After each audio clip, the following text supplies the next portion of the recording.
Welcome, everybody.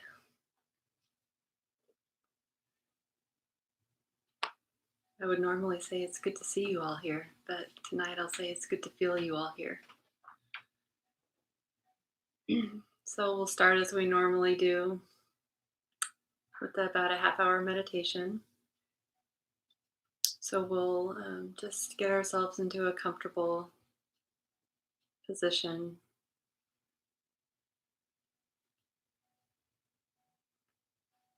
Comfortable enough position where you can sit for about a half an hour.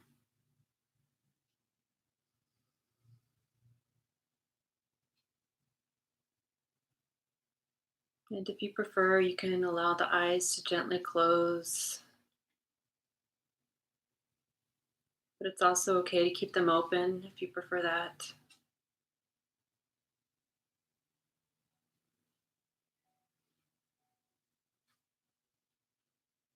Sometimes we can just ask what the system needs right now and see if we can listen. Eyes closed, eyes open.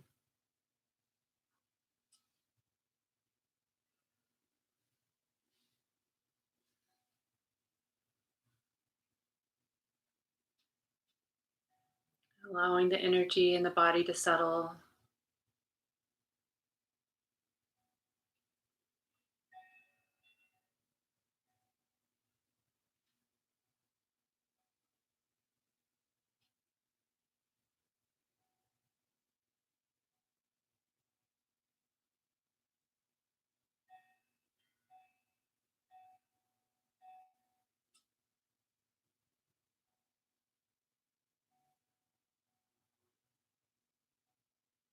Remembering that there's nothing to do here. You don't have to have any goals or objectives.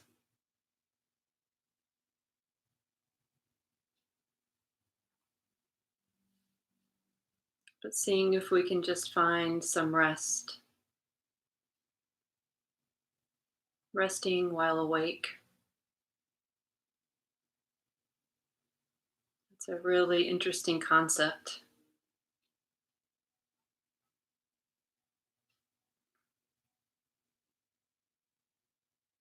To not do anything, not to strive or try or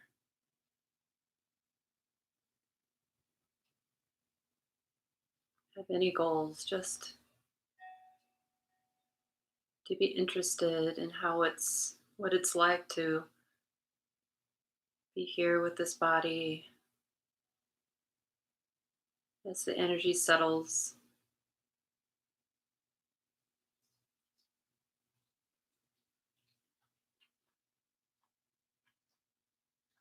Noticing how we feel that, where we feel that.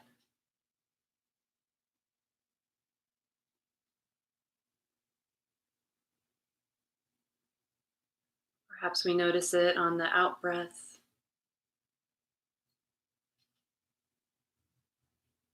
That full letting go.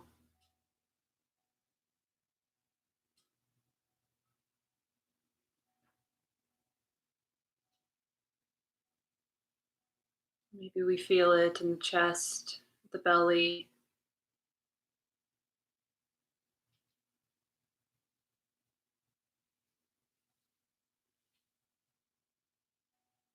Or the throat.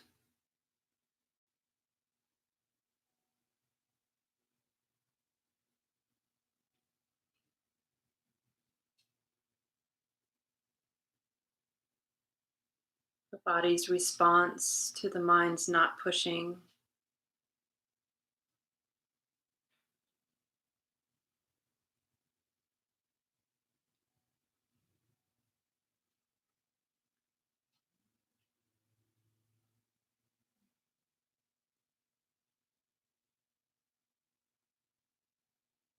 Maybe we'll notice that feeling of not pushing in and around the face area.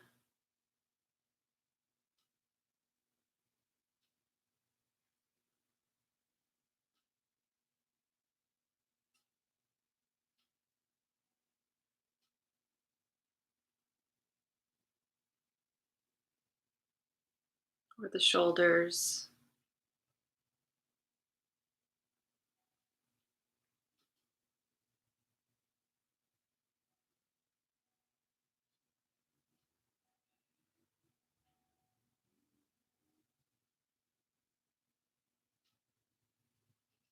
And it's okay if it's just a little bit of rest, a little bit of relief. You can trust that the mind knows how to do this, knows how to let go, knows how to set everything down.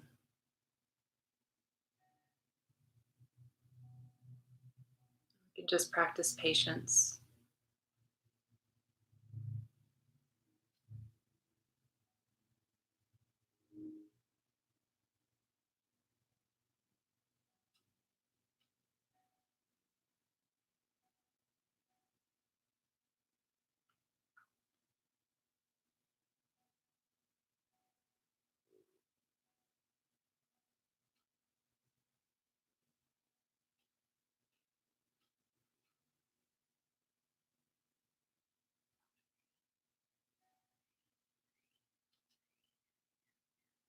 Tuning into how it feels to be resting,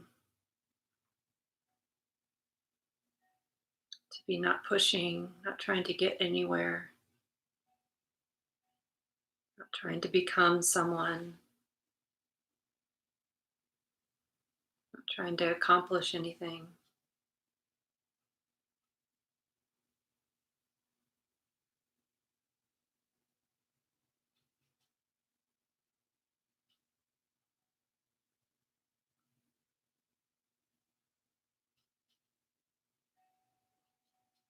Maybe there's a feeling of spaciousness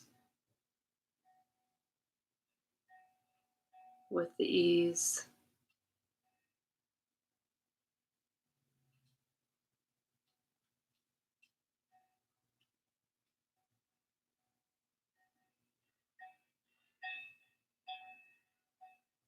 What's the breath like right now in this restful state?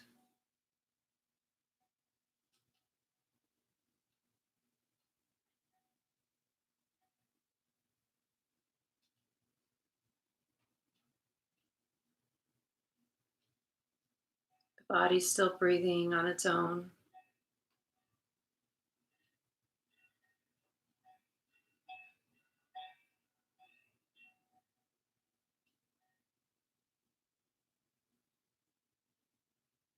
The world's still turning.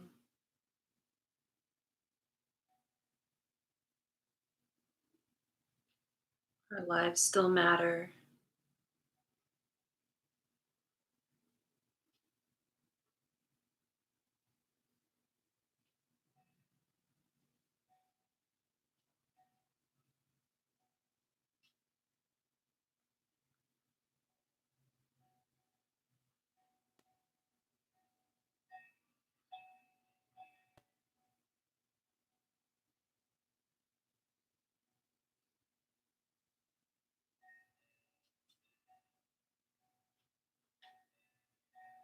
It might support the continuity of awareness, the feeling of continuous knowing of what it's like to put everything down. It might support that process if we are to just keep track of the breath, invite awareness of the breath.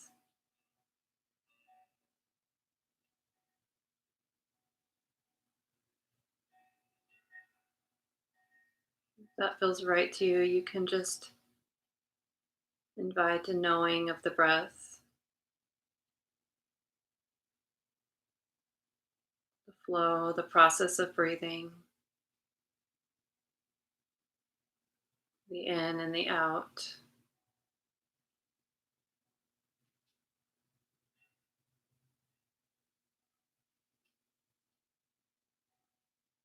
But given how things are for you, that might not feel like the right move. So you could also just choose to allow the breath to be there in the background.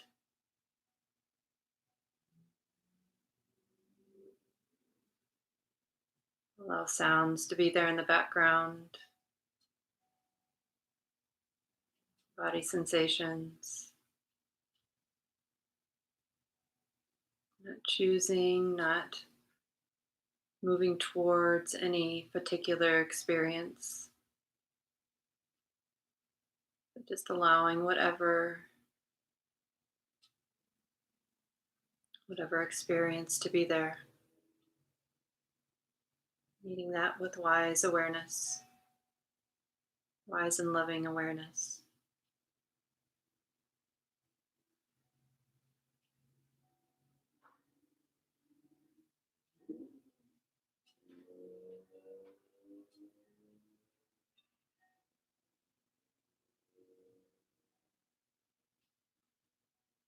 So either way, using an anchor with the breath or not using an anchor and just practicing a more open style of awareness.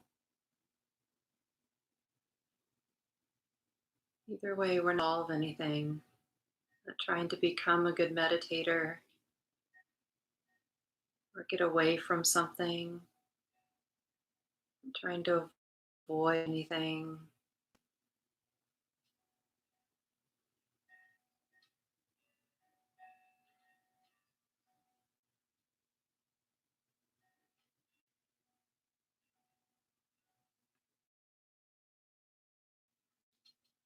Just tasting that good feeling of setting everything down for now. Letting go. Allow thoughts to come and go. Emotions to come and go. Body sensations to come and go.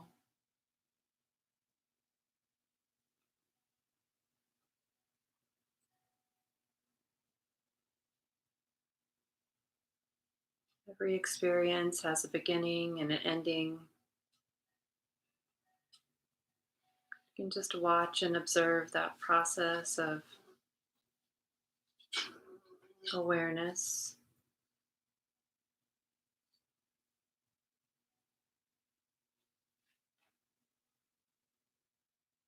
without needing to,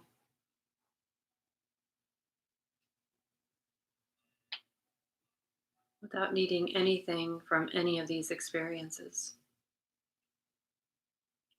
They just are.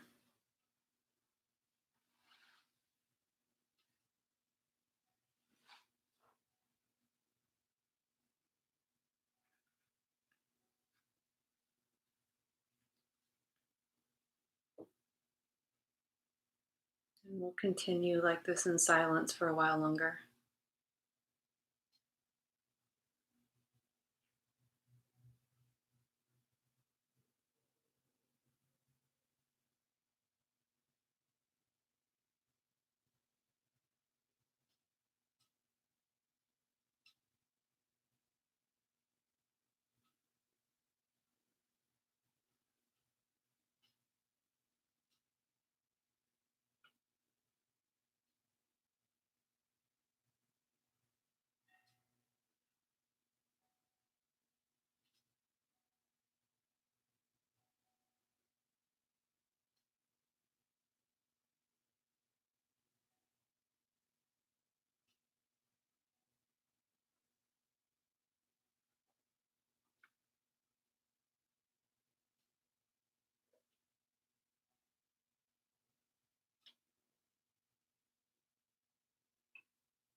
So feel welcome to just stretch your legs, move your body a little bit.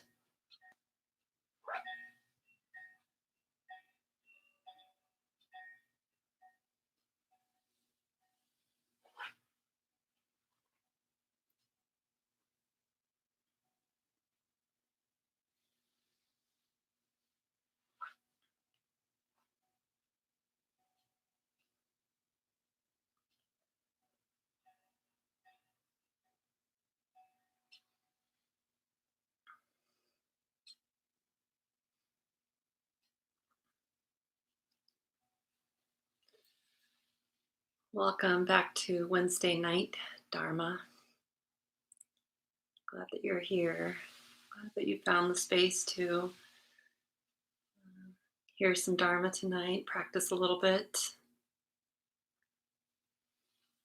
I've been using a book on Wednesday nights. This book, Listening to the Heart by Kittisaro and Thanissara.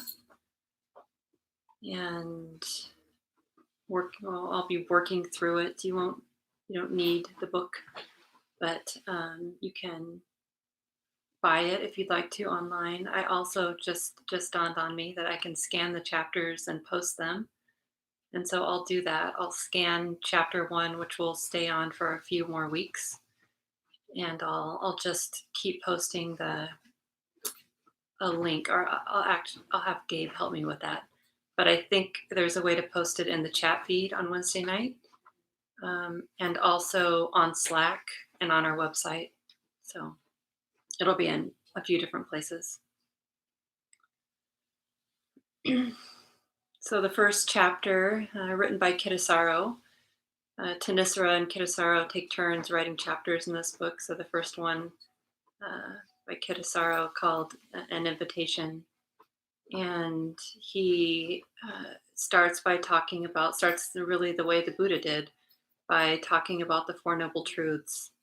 So last week I talked about the first noble truth, which is there is suffering, this noble truth of suffering. And tonight I'll spend some time talking about the second noble truth, which is there's a cause of suffering that can be known, and that cause is craving. So we can start to, we can talk about the Four Noble Truths, but maybe it's even better to go back a little further than when the Buddha taught the Four Noble Truths and go back to the Bodhisattva's awakening. As I was preparing for this talk and studying a little bit, it dawned on me that it was a beautiful beginning to the Four Noble Truths, really, because on the eve of the Bodhisattva's awakening, the Buddha was practicing, and he had been practicing with some ascetics, and doing these kind of extreme practices, depriving himself of food and just really with the intention of kind of transcending the ordinary stuff of the body. And then there was this moment where Sujata brought him and offered him some milk rice, and the Buddha accepted it, which and ate it, and it really shifted everything. So learning how to welcome pleasant experience, learning how to be in the body, embodied with the earth.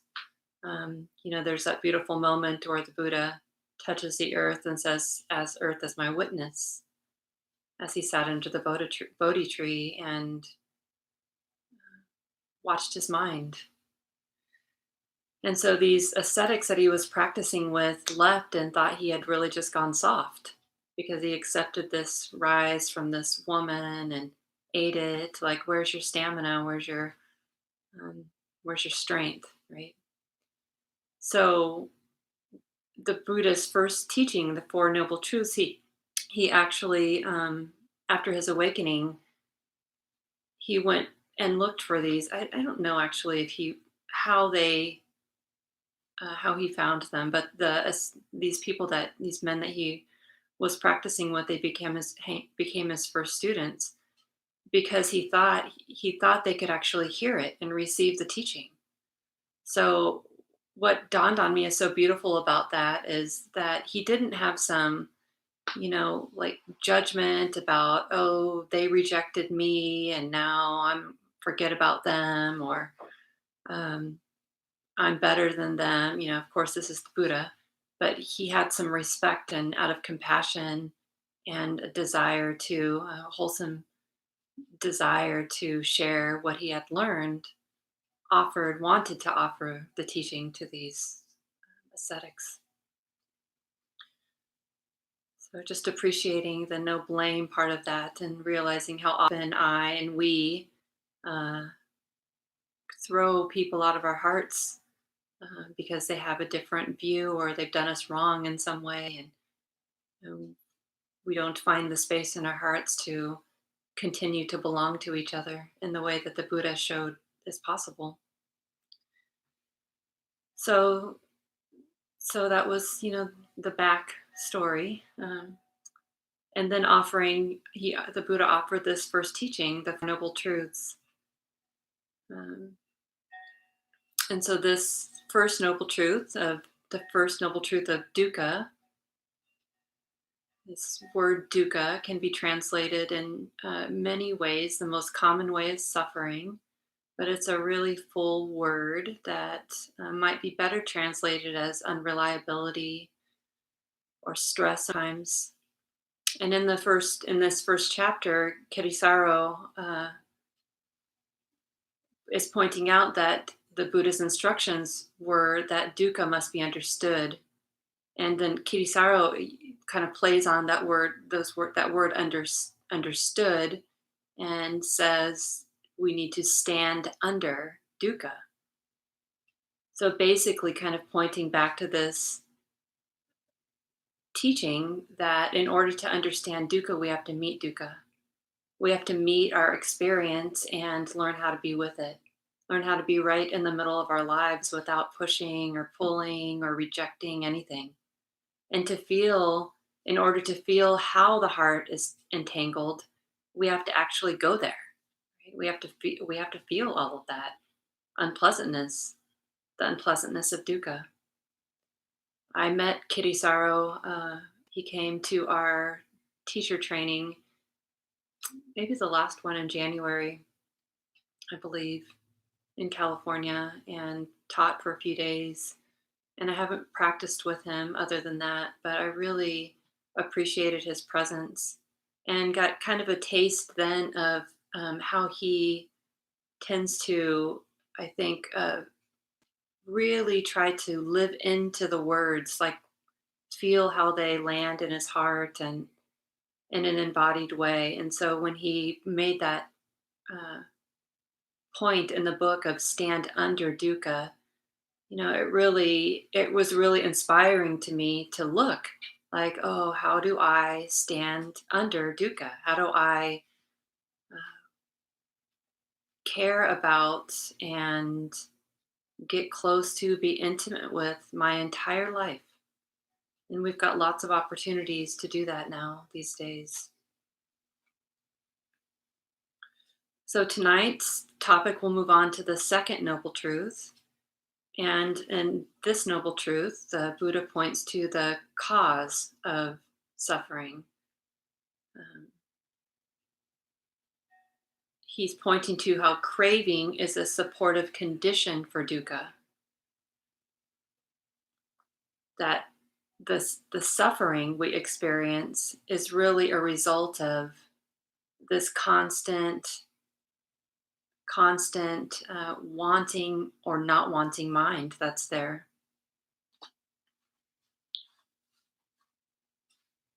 So it's laying the Four Noble Truths out. The first one is there is suffering, and there's a cause, and that cause is craving.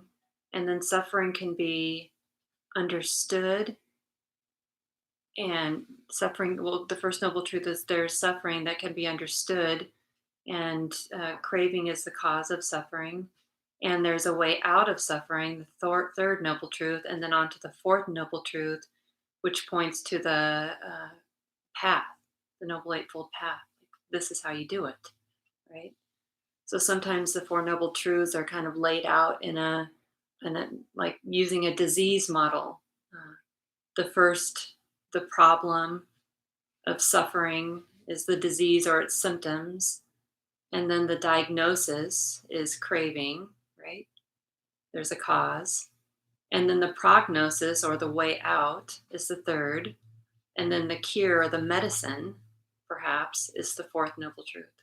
So we'll work our way through all four of these, spending a little time each week, well, the whole night, each week on each one of them. So last week on one, the second, this tonight on the second noble truth, the next week on the third, and the following week on the fourth.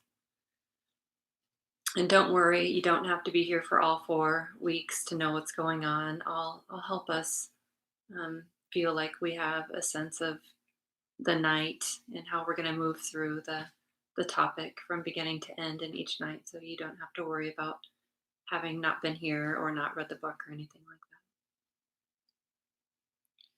So we might get confused, or sometimes I feel a little confusion in the heart when we use the word suffering, because suffering can, when we say there is suffering, because it can somehow get at least confused in my mind and maybe in others with a nihilistic view that all of life is suffering somehow, or just life is suffering.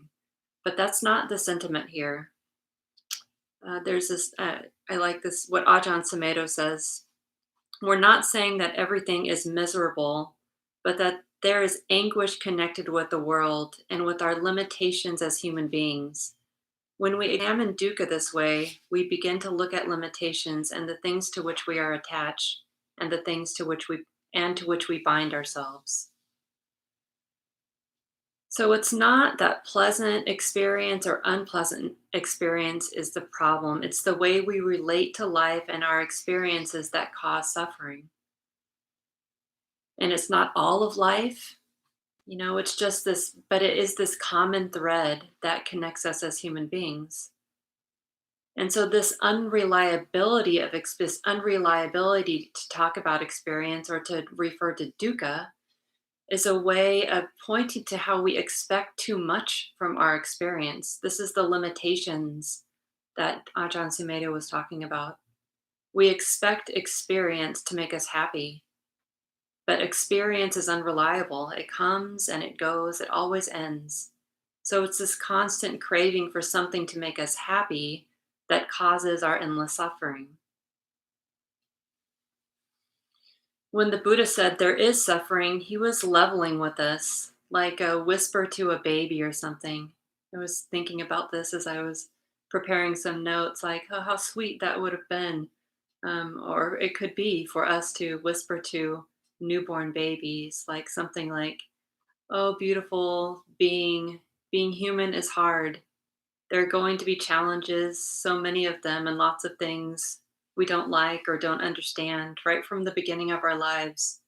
And we won't know how to relate to it all. It's not your fault. This is just what being born into this human realm is like. Just do your best. Now, what a beautiful, this is maybe like a prayer or a sweet offering that it would have been nice. And maybe we can still offer this intention or this wish to humans that are born into this human realm. And right away, we can see this from the birthing process that birth is the physical act of being born is shocking, right? Coming into the world is very different than our experience in utero. And then developmental growth is hard, aging is hard.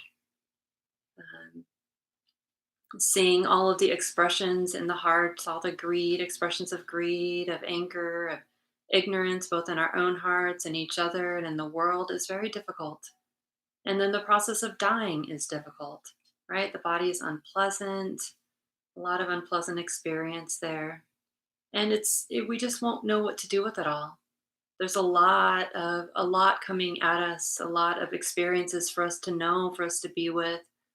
When we think about it like this, it just seems like, oh yeah, right? So there is suffering. Why wouldn't there be suffering? Being human is hard. It is hard to be a human being day in and day out with the minds the way that they are, as unruly as they are. So this is the first noble truth. So how do we do our best? Well, we strengthen the muscle of mindfulness over time. So we don't have to aspire to states of perfect calm or bliss, but our minds are a pretty weak muscle. We have the stronger muscle of distraction that's well developed, but the muscle of mindfulness, of mindful awareness, is pretty weak for most of us most of the time. So we practice growing or developing or strengthening this habit of mindful awareness, this continuity of awareness. And as we do that, we learn how to taste every moment of our life. And as we can taste every moment of our life, we start to see into the real possibility of freedom, and how that possibility of freedom is right here in this heart and not in some external condition or experience. Something, if the world were to change and be like this, and I could be happy. No, this possibility of being free exists right here. So the world is, even in the meditation, if you were here for that, the world can be the way that it is, his mind can be the way that it is, his body can be the way that it is. And in some moments, we can actually taste that ease that's there, that the possibility of contentedness, of acceptance with it all. But every time we're aware of wanting or not wanting, it pokes holes in the patterns, those habits of wanting, those patterns of wanting, those patterns of craving. And when we don't notice the patterns, it strengthens them, making them more likely to occur.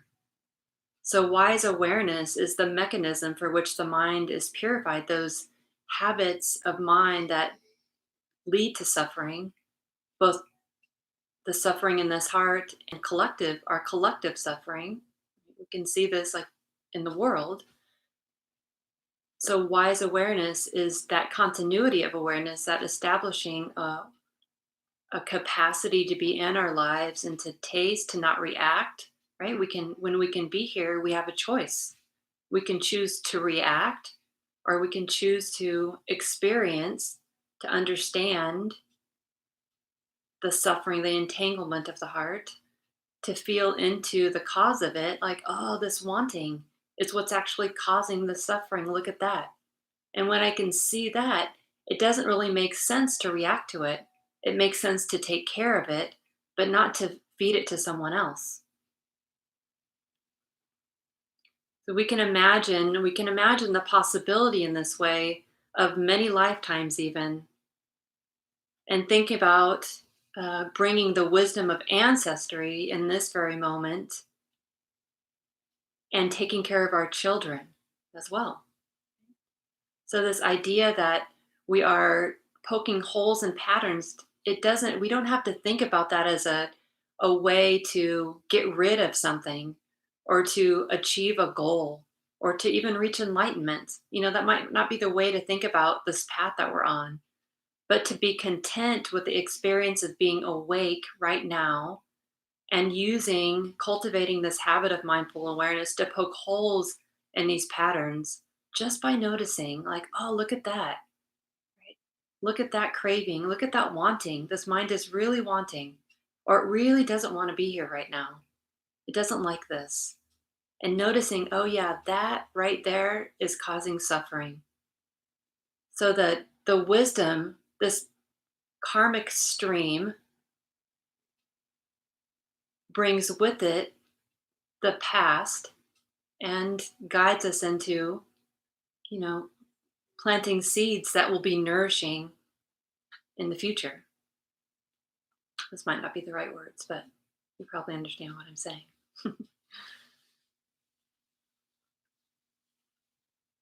So, the second noble truth is that there is a cause of suffering. And if we really look, we'll see this. The cause is craving.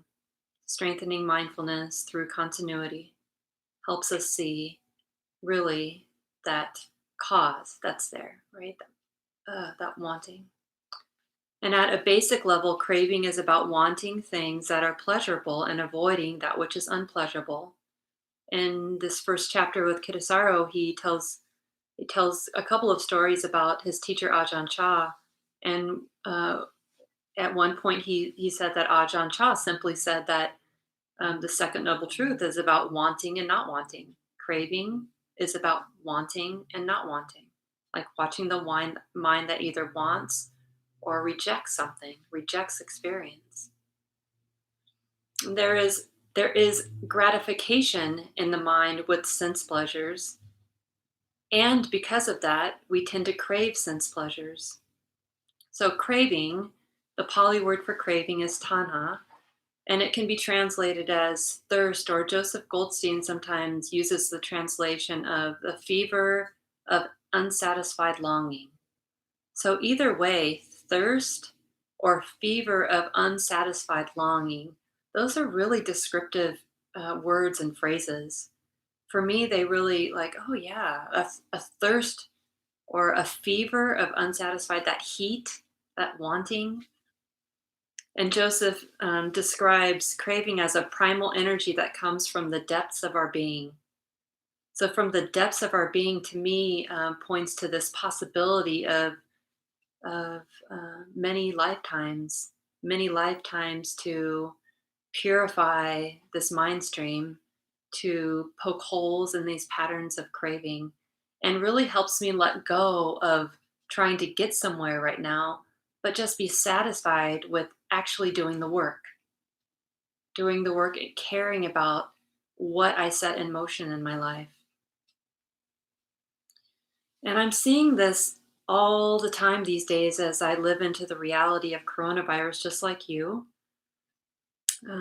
Watching this mind made suffering, these moments of mind made suffering.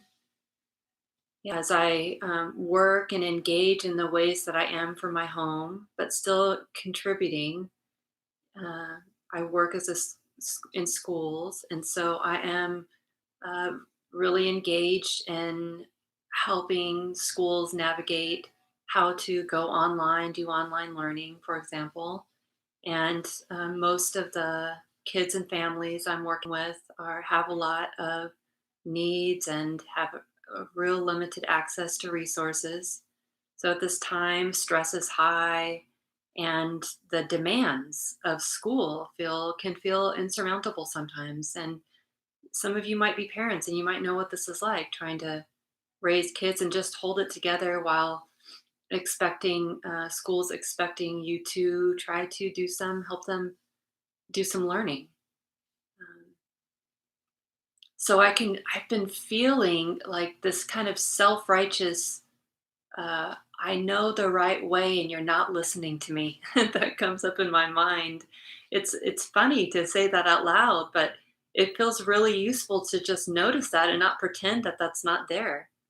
So wanting schools to do things differently than they're doing, to kind of ease the pressure, both from students and off of students and parents. Or noticing this as I consume media, this wanting my favorite politicians to really show up and wanting my unfavorite politicians to really back down.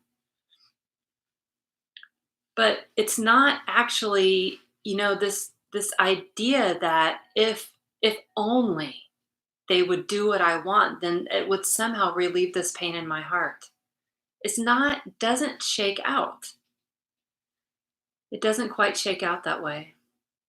And we can use an example of like a new relationship to illustrate this. So some of us might think, oh, if I only had a relationship, then I would be happy. And then what happens? We get in a relationship, and the next moment, as soon as we get to know each other, and then eventually we're like, oh, this person has problems. Well, it's not as perfect as we thought, right? Okay. So if this person has problems, then, well, what's the next thing that's going to make me happy? Okay, letting go that this person has problems. Well, then I see my own problems. Oh, well, now I'm unhappy about my problems. Well, okay, so I accept that, let that go. Well, then what else can make me happy? Well, I know humans aren't going to do the trick. Let me see if I can love up on my dog. Well, now I want too much for my dog and she can't deliver either. Well, let me stop trying to get something from my dog and just enjoy a walk with my dog. Well, now she's sniffing too much and I want to get my steps in. And now she's not behaving in the way I want, which it does seem like the impatience in my mind is directly related to the amount of sniffing she wants to do. But that was just a hypothetical example. Um, yeah. So you can see how just in that uh, fabricated example of wanting a relationship, getting a relationship. Okay, this person's not going to be able to make me happy. Well, I'm not going to be able to make myself. Well, now I go to the dog, and now I go to an activity with the dog. It just seems so silly, right? That we constantly are looking for something to really deliver the goods. And instead of turning that light right here and feeling into this possibility of freedom that is there when we can actually feel the heart's entanglement, when we can actually see this wanting, this incessant wanting, this insidious wanting, and all of these really simple mundane ways in our life is what is causing our pain, right? It's not that we don't have to care about, it's not this at all, that we don't care about the world or about our relationships or about um, getting our needs met. No, it's not that at all. It's just that we let go of needing that to deliver the goods, leading that to of needing that to make us happy. We are deciding to make this move of looking here and feeling what is happening in the heart and taking full responsibility for that without putting the responsibility on other people or pets or the world to do it for us. It's about taking really as much responsibility as we possibly can. And once we can do that here, then what we care to set in motion actually can contribute to some good. If we don't know how to do that move of turning and looking, of noticing, oh, the heart is hurts. Oh, I'm now developing this habit of mindfulness to help me see that entanglement of wanting, right? And then I can learn how to not react to that. I can learn how to not put it on other people, but be responsible for my own happiness. I was this morning. I was working here in my office, and I heard a loud sound in the living room, and I went out and I noticed that a bird had crashed into the window and was laying on its back. And I was been observing this wanting and not wanting mind. And so I was very, watching this play out as I was looking at the bird through the window. And I was noticing the mind that was observing the bird, but it wasn't neutral with the observation. It was looking for breath. It was looking for evidence of movement. It was looking for some evidence that what was true actually wasn't true. Yeah. And when I noticed that that's what the mind was doing, just turned and felt that, like, oh, that wanting it's really subtle, because it's in this case it was very subtle, not overwhelming by any means, but it was just like, oh, not wanting, and it didn't feel good. That craving did not feel good. But in that moment, there was also a possibility, an opportunity to set that all down and just be with the vulnerability of life.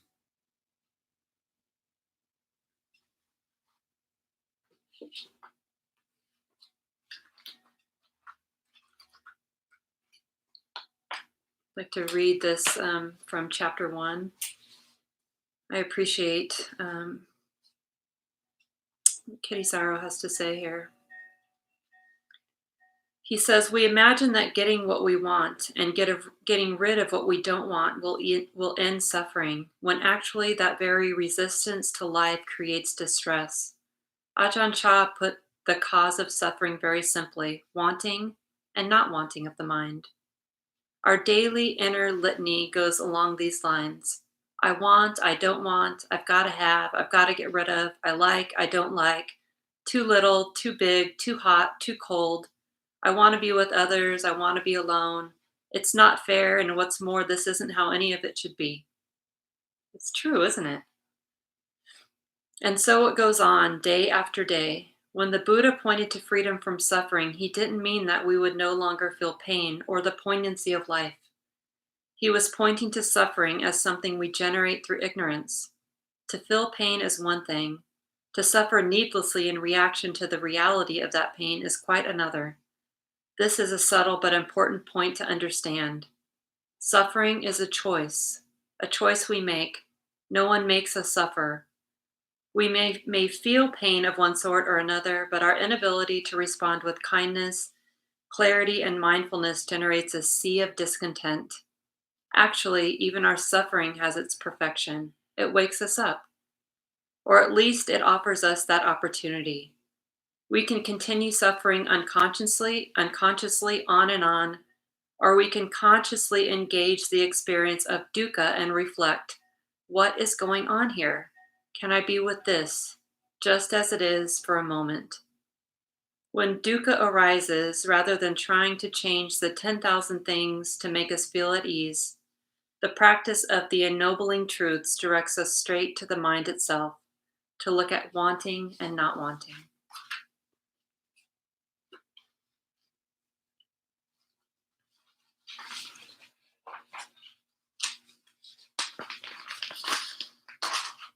And from the Buddha, now this, bhikkhus, and bhikkhus we can take to mean anyone on the path, anyone practicing. Now this, practitioners, is the noble truth of the origin of dukkha. It is this craving which leads to renewed existence, accompanied by delight and lust, seeking delight here and there. That is craving for sensual pleasures, craving for existence, and craving for non existence. The three kinds of craving: this craving for sense pleasures, craving for existence, and craving for non existence.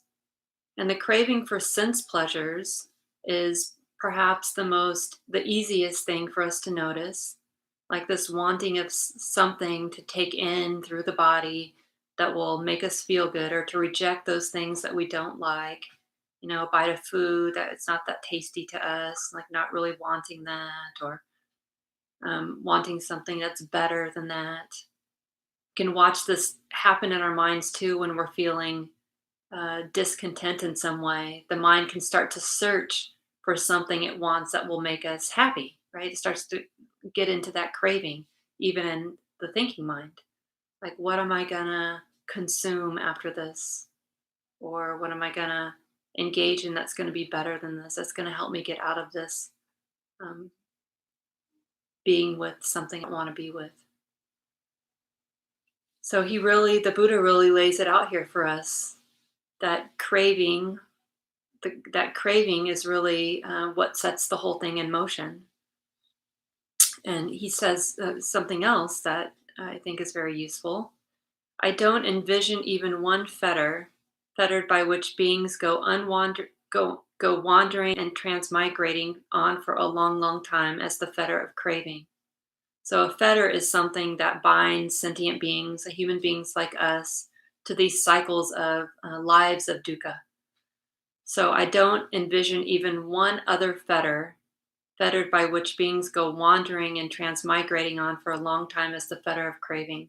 So craving is what makes the whole cycle of dukkha keep going and going and going. Joseph Goldstein said it's the fundamental cause of dukkha. Fundamental cause of dukkha is the force of craving that keeps the whole show going.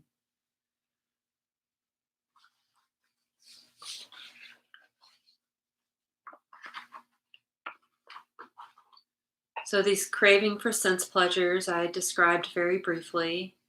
And this craving for existence, we can easily see, I think it seems easiest to see it through this wanting to be someone.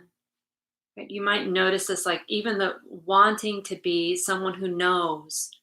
I've been noticing this come up in my own heart as I've been working, like wanting to be, like have some authority, wanting to be someone who knows something. And this craving for non existence could be just like wanting to get away from it all. Apathy, like wanting not to get up in the morning, just like, oh, make it go away. I don't even want to deal with all of this.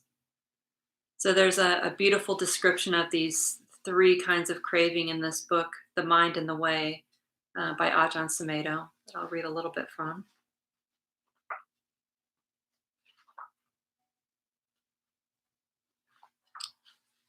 We can see all three kinds of desire, using desire and craving interchangeably. We can see all three kinds of desire in our everyday life. If you're bored, you seek something to eat, or you watch television, drink something, or find someone to talk to. These are all the desire for pleasure through the senses. But after a while, you become bored with sensory pleasure, or maybe you dedicate your life to becoming a famous writer, or a good cook, or an enlightened being. These are all the desire to become. And when you're tired of sensory pleasures and becoming someone, you want to just annihilate yourself.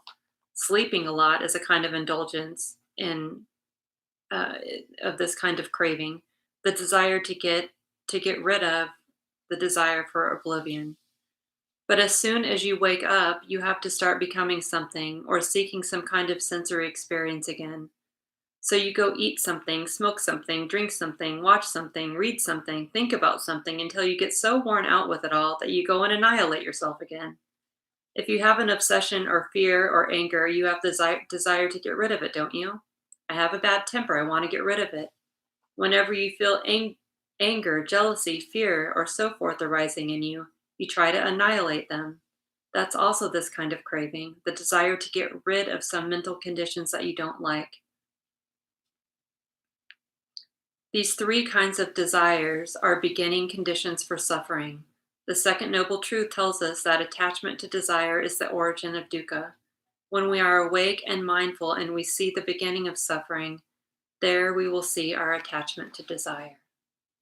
I liked how he integrated all three of those kinds of craving or desire or description for us. And also pointing to how mindfulness is really the mechanism that helps us see and be free. So there's also a spectrum of desires, right? From maybe some of the obvious examples of um, addiction or a craving for success or power or fame or sex even. And in some ways our Western culture really glorifies these kinds of attainments, some attainments of power of attainments. And and really supports uh, continuing to act them out. And so this practice is against the stream. It's really against the stream of cultural norms, in this case, Western cultural norms. Some desires are not on the obsessive level, but they are the driving force of our actions, and they're conditioned by the forces in our lives and in our society. So often our desires here in the West are conditioned by capitalism and consumerism and individualism and dominance. And it's such an interesting time to watch our minds and to see the external flow of these collectively conditioned minds and forces. And we can do this, we can learn to do this by seeing them as impersonal forces, right? That all human minds, it's difficult being a human being. And for all of us, there are going to be seeds of greed and hatred and ignorance and delusion in the mind stream. And if we're not uh, continuously mindful, then those forces will sweep us off our feet and we'll react to them and set something in motion that's not useful. And so just looking at what's happening in our world, and I think coronavirus is really shining the light on this for us now, that all of the disparities that have been there for so long are really illuminated at this time. Um, the African American community is catching this uh, coronavirus at higher rates than others. For example, I've been following along and what some Native elders have been talking about, and this fear that coronavirus may actually wipe out entire tribes. Um, and also watching how delusion really compels us to do things that maybe aren't that wise or smart or logical at this time. There was another post from Thanissara today.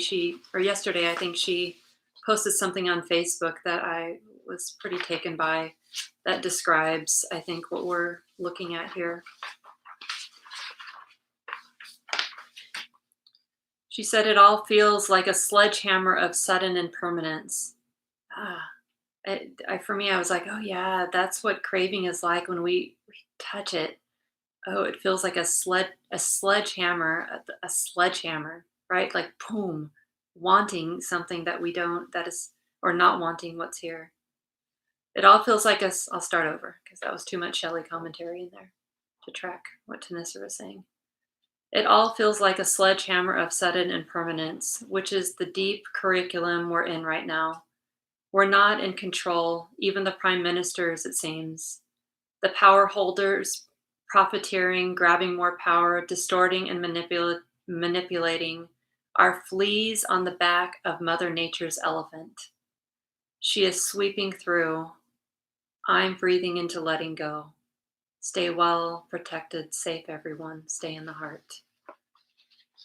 And this is, I think those words really point to this, what it's like to not want what's actually happening, and to see, have our eyes wide open and not be in delusion, or to not pretend that the flow of greed and hatred and delusion is, to not pretend that that's not sweeping through our systems and our communities and our hearts and minds. To see that, to be willing to see that, oh yeah, I'm not gonna close my eyes, I'm actually gonna see if I can really notice this, and actually to not take it personally, to see it as a force of nature. Yep, this is what happens when human beings, with human beings, with the seeds of greed and anger and delusion flowing through the minds of human beings that create these systems and that go on for long periods of time throughout history. And realizing that the only thing we can do, we can have our engagement and put forth our, really let our hearts guide us in the direction of contribution, right? Using our skills for the good of humanity in any way that we can. And at the same time, we can let go. We don't have control. We actually don't. And pretending that we do or trying to grasp more control only cause more problems. So the path is to letting go, right? Setting everything down, caring and being willing to set down our wanting, our constant and insidious wanting and not wanting.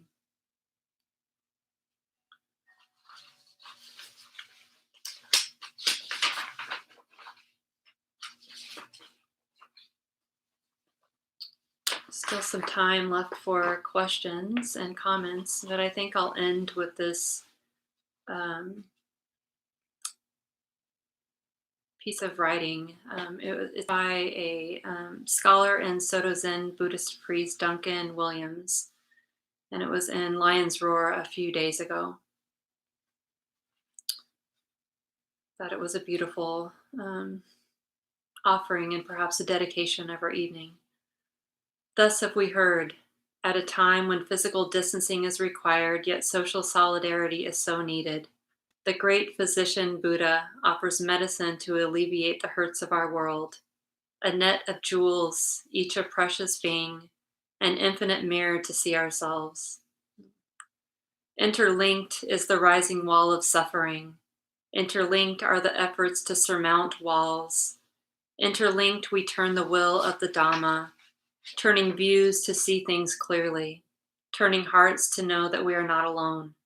Like a lotus flower blossoms above muddy water, drawing nutrients from the darkest despair, discovering freedom in the midst of constraints. Solidarity bodhisattvas recite this mantra. Beings are innumerable, we vow to liberate all. Delusions are inexhaustible, we vow to eliminate them all. Dharma gates are boundless, we